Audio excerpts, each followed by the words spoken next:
En las vastas y misteriosas tierras del Medio Oriente, donde la historia y la fe se entrelazan, yacen secretos enterrados durante milenios, esperando ser descubiertos.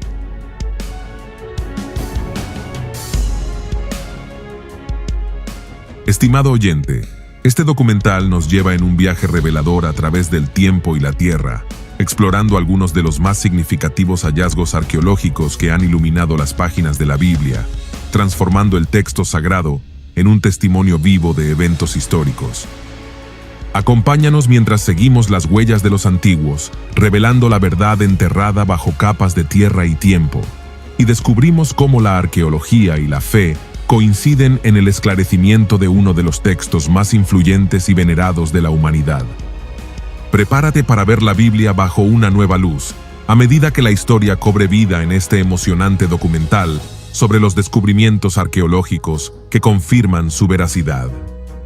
Antes de continuar, apóyanos dándole me gusta a este video y suscríbete al canal si no lo has hecho. Y no olvides de activar la campanita de notificaciones para que YouTube te avise cada vez que subamos un video nuevo.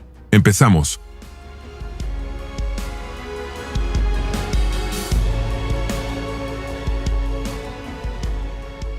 La arqueología es una disciplina que toma años, décadas e incluso mitades de siglos. El doloroso trabajo de cavar y tamizar grandes franjas de pedruscos y arenisca es seguido por tramos más largos de espera, análisis e interpretación de los artefactos descubiertos. Pero durante los últimos años, se han visto anuncios regulares de desarrollos y descubrimientos importantes. Algunos de ellos ya eran algo esperado, pero otros son bastante sorprendentes que profundizan y amplían nuestro entendimiento del mundo de la Biblia. La Biblia es el escrito más antiguo y exacto desde el punto de vista histórico que jamás haya existido. Cada vez son más los descubrimientos que respaldan y prueban que cada una de las historias y pasajes representados en este libro son reales. Los siguientes son las 9 historias más relevantes de descubrimientos arqueológicos relacionados con la Biblia y que fueron grandes titulares en los medios de comunicación debido a su relevancia histórica y documental para apoyar y corroborar los relatos bíblicos. Número 1. La inscripción de Poncio Pilato. Poncio Pilato, también conocido en español como Poncio Pilatos, fue un miembro del orden ecuestre y quinto prefecto de la provincia romana de Judea entre los años 26 y 36 después de Cristo, durante el reinado del emperador Tiberio. Los evangelios canónicos lo presentan como responsable ejecutivo del suplicio y crucifixión de Jesús de Nazaret. Convertido posiblemente en el gobernador romano más famoso de la historia, Poncio Pilato era prácticamente un desconocido hasta su aparición en uno de los episodios más trascendentales de la historia del cristianismo, la pasión y muerte de Jesús. Pero más allá de su presencia en los evangelios, unas pocas y breves referencias de historiadores romanos y un puñado de monedas supuestamente acuñadas por el prefecto, hay muy pocas evidencias de que Pilatos hubiera existido en realidad. Así fue hasta el descubrimiento en 1961 de la Piedra de Pilatos, una pieza de caliza tallada con el nombre de Poncio Pilatos inscrito en ella. El arqueólogo italiano Antonio Frova y su equipo encontraron la Piedra de Pilatos en una excavación de un antiguo teatro romano en Cesarea, Israel, edificio construido por decreto del rey Herodes el Grande en torno al año 10 a.C. La inscripción es muy significativa porque es aceptada como un hallazgo arqueológico, una auténtica inscripción romana del siglo I con el nombre de Poncio Pilato. Aunque erosionada por el paso del tiempo, pueden distinguirse algunos fragmentos de la inscripción caliza. Por lo que los arqueólogos pueden leer, parece que es una piedra dedicatoria que dice: al divino Augusto Tiberio, Poncio Pilatos, prefecto de Judea, le dedica esto. El hallazgo corrobora lo declarado por las Escrituras, en donde se menciona en varias oportunidades a Poncio Pilato.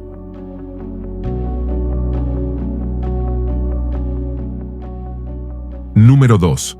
El túnel de Ezequías.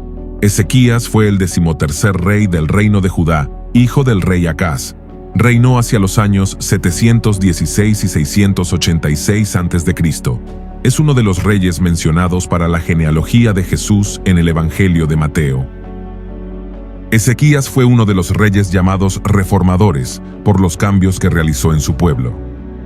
El Antiguo Testamento menciona que el rey Ezequías ordenó que se cave un túnel desde los manantiales de Gijón para poder desviar el agua hacia la ciudad. Esta fue una medida defensiva tomada para proveer a Jerusalén de agua, mientras el ejército de Sennacherib se acercaba para sitiar la ciudad. Leamos en el segundo libro de Crónicas, capítulo 32, versículo 30. Este Ezequías cubrió los manantiales de Gijón la de arriba, y condujo el agua hacia el occidente de la ciudad de David. Y fue prosperado Ezequías en todo lo que hizo.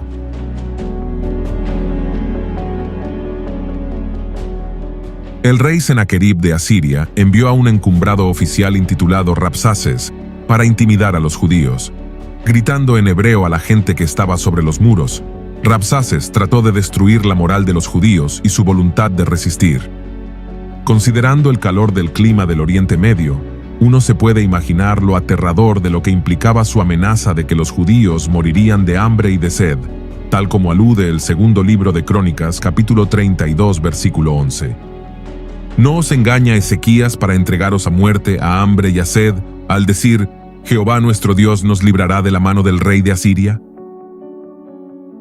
Ahora bien, ¿pero realmente habría de ser rendirse o morir de sed?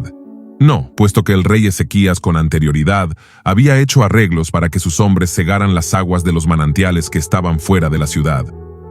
Así los asirios sitiadores se hallarían en apuros en cuanto a hallar suficiente agua para ellos mismos.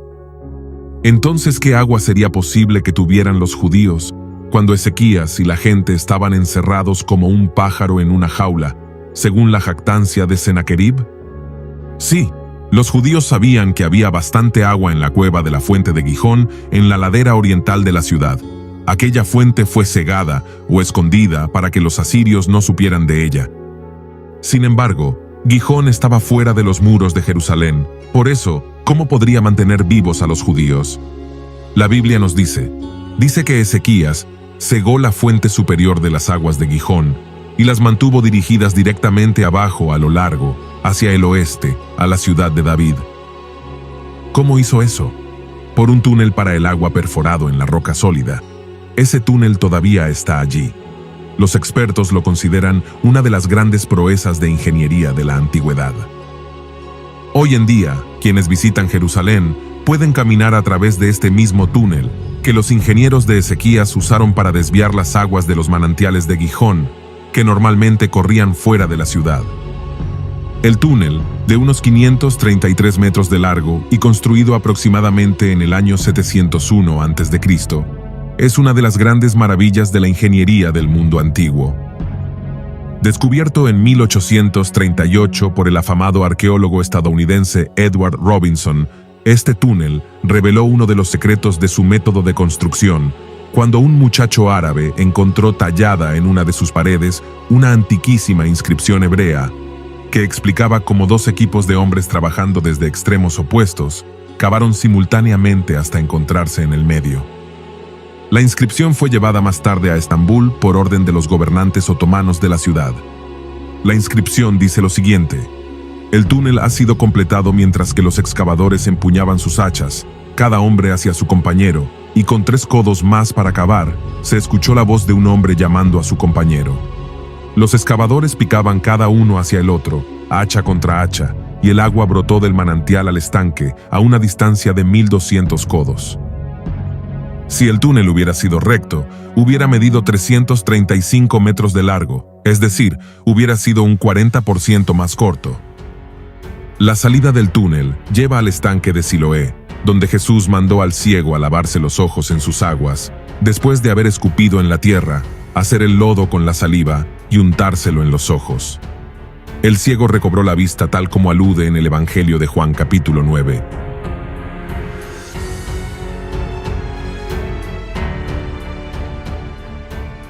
Número 3. El prisma de Taylor. En el año 1830, un hombre llamado Robert Taylor encontró un cilindro de arcilla que medía aproximadamente 15 pulgadas. Se trató del denominado prisma de Taylor, el cual registra las palabras de Sennacherib, quien era el rey de Asiria para ese entonces. Este prisma de Sennacherib data del año 700 a.C. y fue hecho en la antigua Asiria. La escritura cuneiforme en idioma acadio que contiene hace referencia al rey israelita Ezequías y al rey asirio Sennacherib. Ambos aparecen en el registro bíblico del segundo libro de los Reyes, capítulos 18 y 19, y también en el segundo libro de Crónicas y en el libro del profeta Isaías. Ahora bien, en la inscripción el rey asirio relata cómo atrapa al rey Ezequías en Jerusalén como si fuera un pájaro en una jaula. La pieza en forma de prisma fue comprada a un vendedor de antigüedades en Bagdad en el año 1919 y se encuentra hoy en día en el Oriental Institute Museum de la Universidad de Chicago. Este es su contenido completo. En cuanto a Ezequías, el judío, que no se sometió a mi yugo, puse sitio a 46 de sus ciudades fuertes e innumerables aldehuelas de sus inmediaciones, y las conquisté mediante arietes y máquinas de asedio. Saqué de ellas 200.150 personas, jóvenes y ancianos, varones y hembras, así como innumerables caballos, mulas, asnos, camellos y ganado mayor y menor, que le arrebaté y consideré botín. A él mismo, Ezequías, encerré en Jerusalén, su residencia real, como a un pájaro en una jaula. Las ciudades que había tomado a saco desgajé de su país, y las entregué a Mitinti, rey de Asdod, a Padi, rey de Ecrón, y a Silibel, rey de Gaza. Y así disminuí su territorio. El propio Ezequías fue por el terrible esplendor de mi majestad, y los árabes y las tropas mercenarias que había traído para reforzar Jerusalén, su ciudad real, le abandonaron.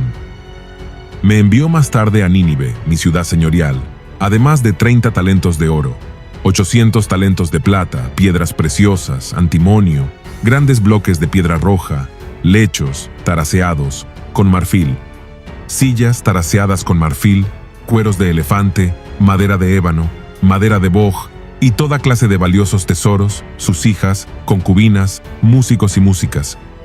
Para entregar el tributo y rendir obediencia como un esclavo, envió a sus mensajeros personales.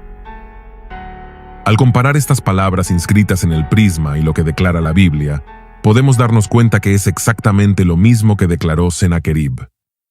Leamos en el segundo libro de Crónicas, capítulo 32, versículo 1.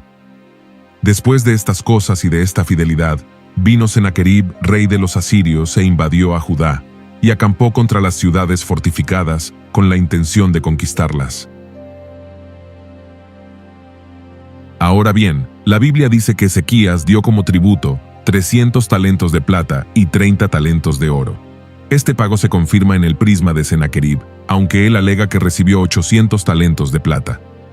A pesar de este pago, los mensajeros del rey asirio se plantaron frente a los muros de Jerusalén, expresaron mofa contra Jehová Dios y amenazaron a su ciudad santa. El prisma registra cómo logró Sennacherib subyugar varias ciudades del reino de Judá, pero no dice que lo hiciera también con Jerusalén. ¿Por qué? En el capítulo 37, versículos 33 y 34 del libro del profeta Isaías, está la respuesta. El relato bíblico narra que mediante Isaías, quien estaba en Jerusalén, Jehová dijo esto acerca de Sennacherib: no entrará en esta ciudad, ni arrojará saeta en ella, no vendrá delante de ella con escudo, ni levantará contra ella baluarte. Por el camino que vino, volverá, y no entrará en esta ciudad. ¿Detuvo Jehová a Sennacherib como prometió? Por supuesto que sí. Aquella misma noche el ángel de Dios derribó a 185,000 asirios. Sennacherib se retiró y regresó a Nínive, donde tiempo después 2 de sus propios hijos lo mataron mientras se inclinaba ante su dios Nisroch. Ahora bien, se ha intentado dar distintas explicaciones sobre la muerte de los 185,000 soldados asirios. Se ha considerado la posibilidad de una epidemia como, por ejemplo, la de una peste bubónica u otro tipo de enfermedad contagiosa. El historiador judío del siglo I, Flavio Josefo, cita al sacerdote e historiador babilonio Beroso, y dice: Sennacherib, de la expedición de Egipto, regresó a Jerusalén, donde encontró a las tropas comandadas por Rabsaces, en gran peligro por la peste. Dios les envió una enfermedad que, en la primera noche en que sitiaron a la ciudad, mató a 185,000 soldados con sus capitanes y centuriones. Como hemos visto anteriormente, el prisma de Sennacherib no registra nada de eso, pero el tono jactancioso que solía ser habitual en las inscripciones de los soberanos asirios haría muy difícil que Sennacherib registrara tal derrota. Por otro lado, el historiador Heródoto dice que cayó durante la noche un tropel de ratones campestres que royeron sus aljabas, sus arcos y asimismo los brazales de sus escudos, lo que hizo que el ejército del Sennacherib quedara totalmente incapacitado para la acción militar.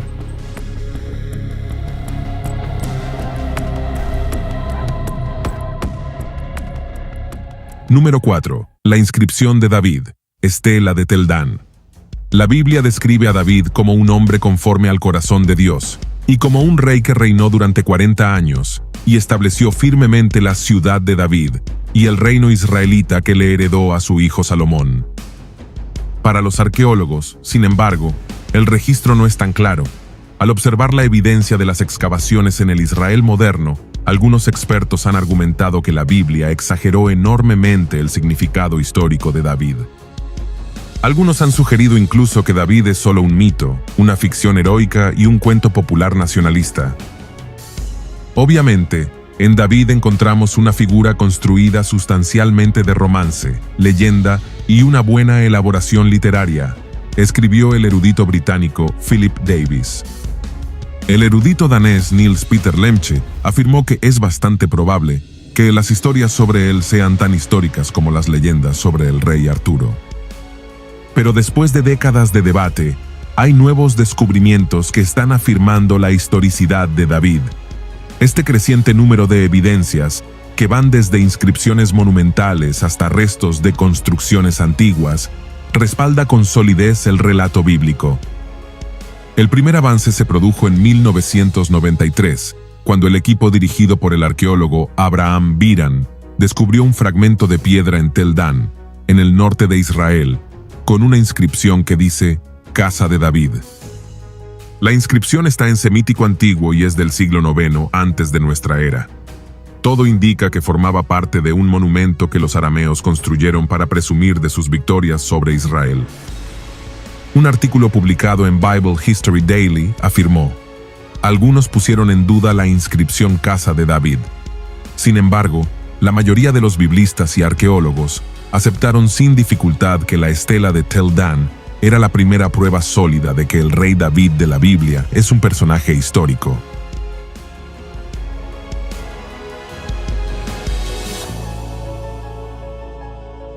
Número 5. La estela de Mesa o piedra moabita. La piedra moabita, también conocida como la estela de Mesa, es un monumento de basalto negro de poco más de 1 metro de altura, con escritura moabita. Data del año 835 a.C. y se encontró en agosto de 1868 por Frederick Augustus Klein, un misionero alemán de Jerusalén, en tierras de la antigua Moab, exactamente en Divan Dibón, Jordania. Tiene exactamente 124 centímetros de altura, 79 centímetros de anchura y 36 centímetros de espesor. Hace referencia a personajes bíblicos como el rey israelita Omri y el rey moabita Mesa. La inscripción de 34 líneas, la más extensa recuperada del antiguo Moab, fue escrita en alfabeto paleohebreo. Fue erigida por Mesa como un registro y recuerdo de sus victorias en su revuelta contra el reino de Israel, que emprendió tras la muerte de su gobernante, Acab. Leamos en el segundo libro de Reyes, capítulo 3, versículos 4 y 5. Entonces Mesa, rey de Moab, era propietario de ganados, y pagaba al rey de Israel 100,000 corderos y 100,000 carneros con sus vellones. Pero muerto Acab, el rey de Moab se rebeló contra el rey de Israel.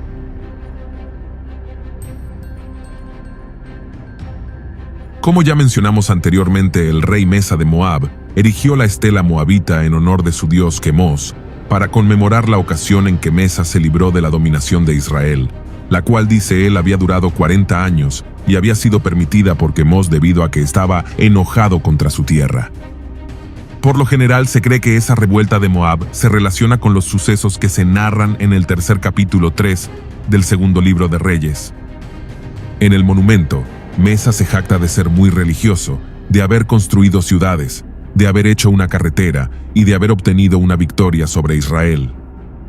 Da todo el crédito de esto a su dios Quemos. Como sería de esperarse, la derrota de Mesa y el sacrificio de su propio hijo que se informan en la Biblia se omiten en esta inscripción en que Mesa se glorifica a sí mismo. Muchos lugares que Mesa dice que capturó se mencionan en la Biblia, entre ellos Medeba, Atarot, Nebo y Jajas. Así la estela apoya la exactitud de los relatos bíblicos.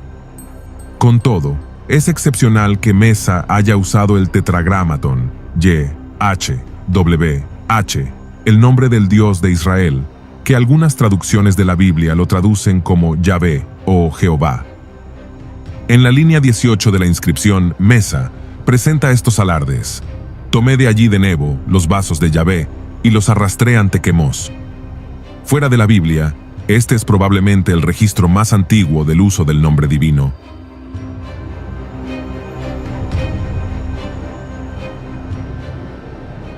Número 6. El cilindro de Ciro. Conocido hoy como el cilindro de Ciro, este documento antiguo ha sido reconocido en la actualidad como el primer documento de los derechos humanos en el mundo.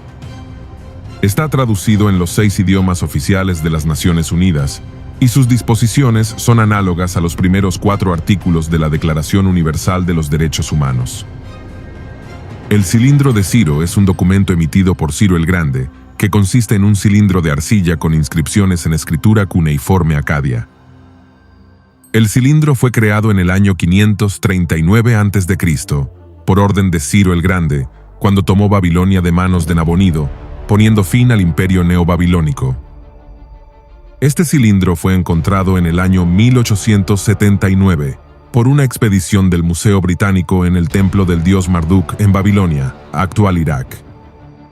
La pieza está cubierta por 45 líneas de escritura acadia cuneiforme, en las que se celebra con fasto y reverencia la conquista de la ciudad por Ciro.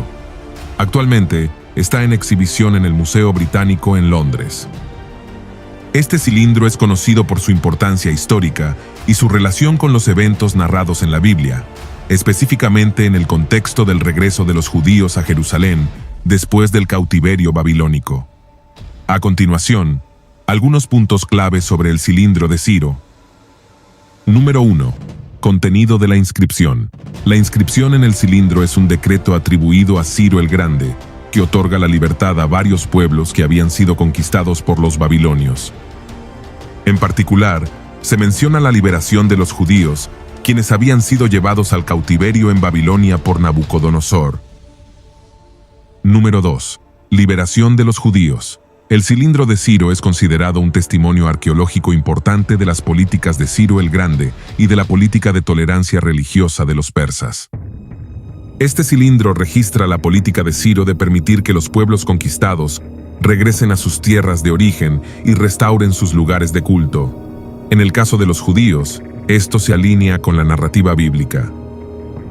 En el libro de Esdras, capítulo 1, versículos del 1 al 4, se menciona que Ciro emitió un edicto permitiendo que los judíos regresaran a Jerusalén y reconstruyeran el templo. Este edicto se asemeja a la política reflejada en el cilindro de Ciro.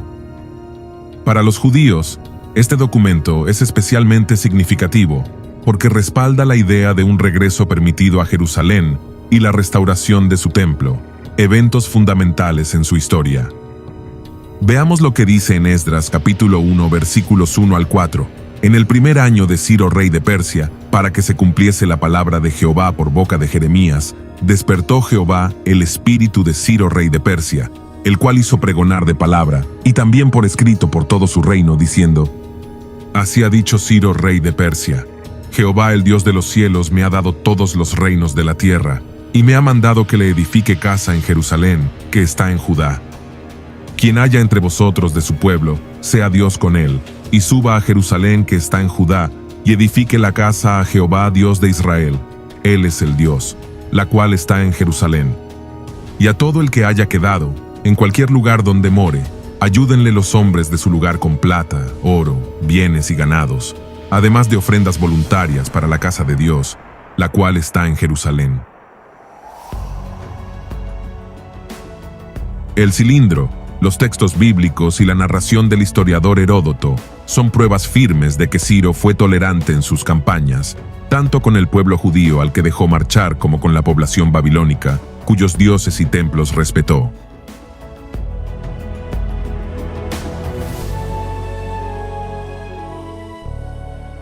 Número 7. El estanque de Siloé.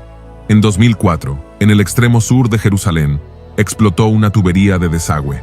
Por consiguiente, la municipalidad envió a trabajadores de la construcción para reparar la avería. Sin embargo, cuando suceden este tipo de cosas en la ciudad de David, no solo se mandan a constructores, también se envían arqueólogos. Ellos escuchan las excavaciones y las palas, dándose cuenta que algo no anda bien. Mandaron afuera a todos y revelaron que descubrieron una serie de escalones de piedras antiguas de miles de años, y se dieron cuenta que esas escaleras conducían al estanque de Siloé. La pileta de Siloé, situada en la parte sur de la ciudad de David y en la zona del Parque Nacional de las Murallas de Jerusalén, es un yacimiento arqueológico e histórico de importancia nacional e internacional.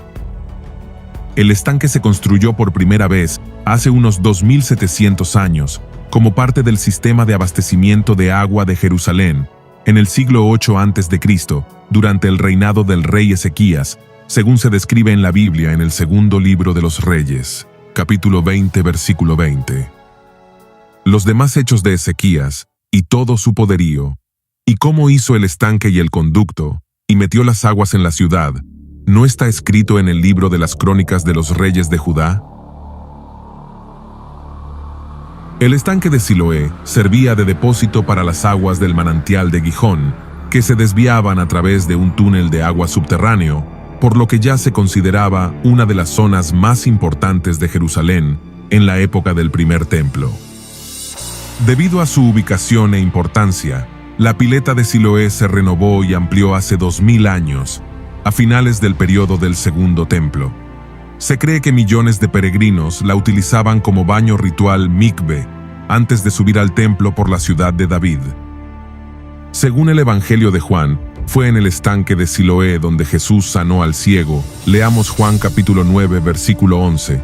Respondió él y dijo: Aquel hombre que se llama Jesús hizo lodo, me untó los ojos y me dijo: Ve al Siloé y lávate. Y fui, y me lavé, y recibí la vista.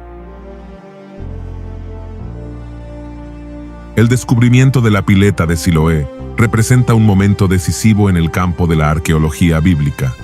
El periódico estadounidense Los Angeles Times informó así sobre el notable hallazgo. Los eruditos han dicho que no existió el tal estanque de Siloé y que Juan estaba usando una fantasía religiosa para explicar el asunto, dijo James Hamilton Charlesworth, del Seminario Teológico de Princeton y experto en el Nuevo Testamento. Ahora hemos encontrado el estanque de Siloé, exactamente donde Juan dijo que estaba. Un evangelio que se creía era pura teología. Ahora demuestra estar basado en la historia, afirmó, 9 de agosto de 2005. Así pues, este es un extraordinario ejemplo de la precisión histórica de la Biblia, que refuta la opinión de muchos escépticos que habían considerado el estanque de Siloé como una invención religiosa.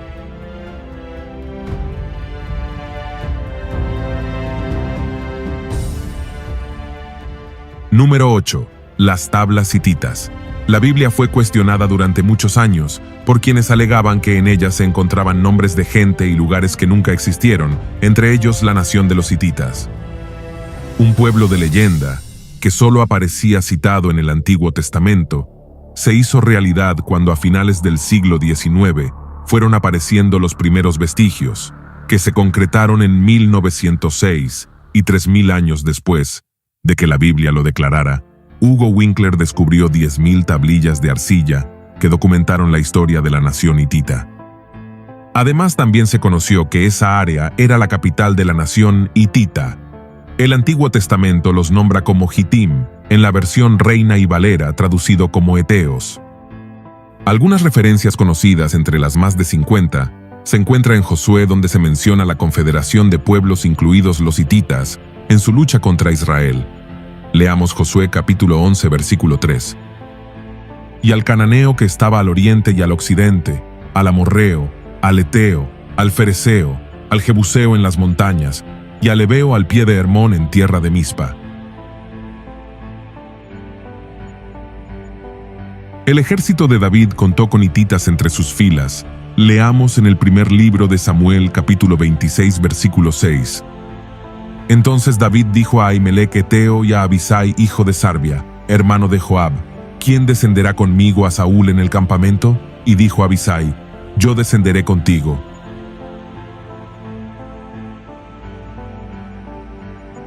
Los hititas también son mencionados en tiempos del rey Joram, hijo de Acab.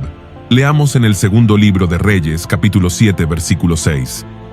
Porque Jehová había hecho que en el campamento de los sirios se oyese estruendo de carros, ruido de caballos y estrépito de gran ejército, y se dijeron unos a otros: He aquí, el rey de Israel ha tomado a sueldo contra nosotros a los reyes de los heteos y a los reyes de los egipcios, para que vengan contra nosotros.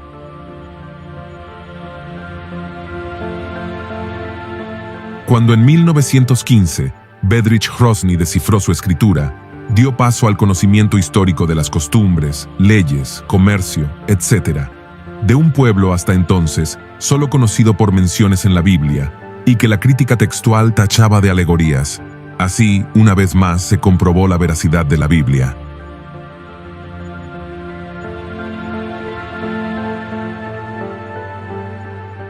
Número 9. Inscripción de Deir-Aya. De acuerdo con el libro bíblico de Números, capítulos 22 al 24, Balaam, hijo de Beor, se alquilaba como profeta. De hecho, su nombre aparece en 8 diferentes libros de la Biblia, entre ellos cartas de los escritores cristianos Pedro y Judas. Balaam vivió en el siglo XV a.C., en la parte superior del valle del Éufrates. Se dejó contratar por Balac, rey de Moab, quien quería que Balaam pronunciara maldiciones sobre la nación de Israel. Ahora bien, ¿fue Balaam un personaje histórico o meramente una invención judía? En 1966, cuando la expedición arqueológica holandesa excavaba el yacimiento de Tal Deir Alá, Jordania, salieron a la luz inscripciones en trozos de yeso. Una de ellas se refiere al profeta Balaam, hijo de Beor, personaje bien conocido en la Biblia. Tras recogerse minuciosamente y hacer fotografías de infrarrojo, se enviaron al Laboratorio de Investigación Central para los Objetos de Arte y Ciencia de Ámsterdam, a fin de restaurar para su posterior traducción e interpretación en el Instituto Arqueológico Palestino de Rijksuniversiteit en Leiden. De acuerdo con las pruebas, las inscripciones fueron fechadas de alrededor del año 800 a.C., con un margen de corrección de 70 años más o 70 años menos. De los diferentes fragmentos de yeso, los especialistas formaron 2 grupos o combinaciones que fueron montados y enmarcados, siendo expuesta actualmente en el Museo Arqueológico de Amán en Jordania. Aunque el texto solo se ha podido reconstruir en parte, el título de la combinación I, realizado en color rojo, dice: Inscripción de Balaam el hijo de Beor, el hombre que es adivino de los dioses. A continuación, la inscripción parece indicar que Balaam tiene en sueños una visión divina, en la que advierte al pueblo de una catástrofe que enviará la diosa Shagar. Y los dioses vinieron hasta él por la noche, y le hablaron según la palabra de él, y hablaron a Balaam, hijo de Beor, de la siguiente manera: él hará. Entonces Balaam se levantó a la mañana siguiente, mientras lloraba, sí lloraba. Entonces vino hasta él Elica: ¿por qué lloras? Entonces él les dijo: sentaos, os diré lo que la diosa Shagar hará. Puedes romper los rayos del cielo, en tu nube puede haber tinieblas.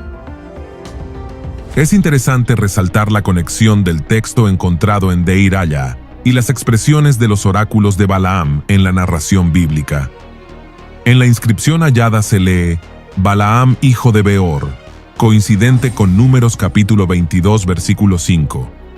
Por tanto, envió mensajeros a Balaam hijo de Beor en Petor, que está junto al río en la tierra de los hijos de su pueblo, para que lo llamasen. Asimismo, el contexto general de la inscripción está dentro de la visión religiosa de la zona.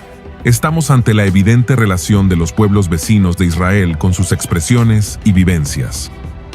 Hay que considerar que si una clara referencia histórica fuera de la Biblia en el siglo VIII a.C. reconoce y recuerda a Balaam, Igualmente, los personajes bíblicos relacionados con él en su tiempo, como Balac, Moisés, Josué y tantos otros, indirectamente son también reconocidos. Estimado oyente, estas inscripciones están cientos de años más cerca de los acontecimientos descritos en la Biblia que los manuscritos más antiguos existentes en la actualidad. Son una prueba más que se añade a la evidencia de que la Biblia presenta un registro confiable de la historia antigua, ya que, como dice en 2 de Timoteo, capítulo 3, versículos 16 y 17, toda la Escritura es inspirada por Dios y útil para enseñar, para redarguir, para corregir, para instruir en justicia, a fin de que el hombre de Dios sea perfecto, enteramente preparado para toda buena obra.